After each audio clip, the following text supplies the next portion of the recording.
শ্রদ্ধাঞ্জলি জানিয়ে আমরা শুরু করছি আমাদের নিবেদন। প্রথমে কবিগুরুকে প্রণাম জানাই প্রদীপ প্রজ্বলনের মাধ্যমে।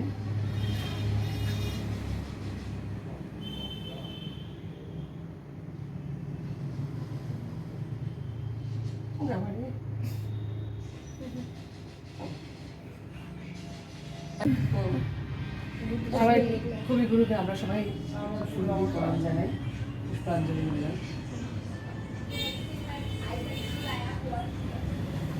কবিগুরুকে নিয়ে আমাদের চলা প্রতিদিন, সেই জন্য তার জন্মদিনটা আমাদের কাছে ভীষণভাবেই গুরুত্বপূর্ণ।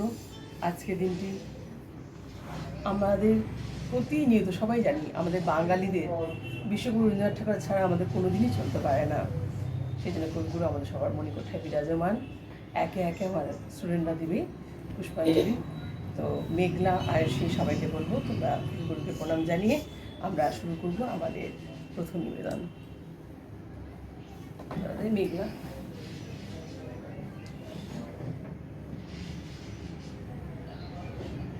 তারপরে এসে আয়ুষী